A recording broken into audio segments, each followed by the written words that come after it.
data are disappointing. It highlights that continued divergence between services versus manufacturing. I think if you look at CNY, a number of factors are driving it. Certainly, the most important one is this sentiment toward China growth. With the data disappointing, that just put more downward pressure on the RMB. And I think the interest rate differential doesn't help. That the CNY versus the dollar rates are elevated. At the same time, growth pessimism is driving China rates lower. So altogether, we get to 710, which is our 3-month target.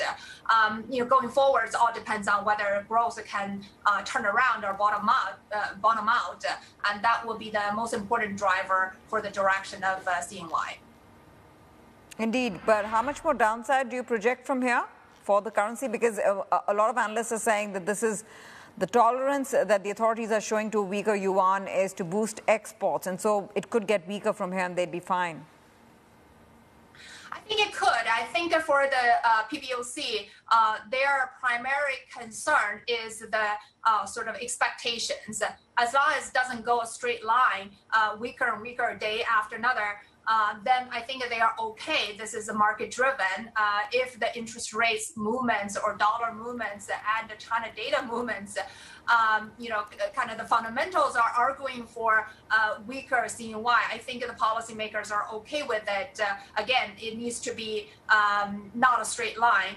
In terms of our forecast, we have a sort of still more constructive view on China growth in going forward. We are certainly in a soft patch.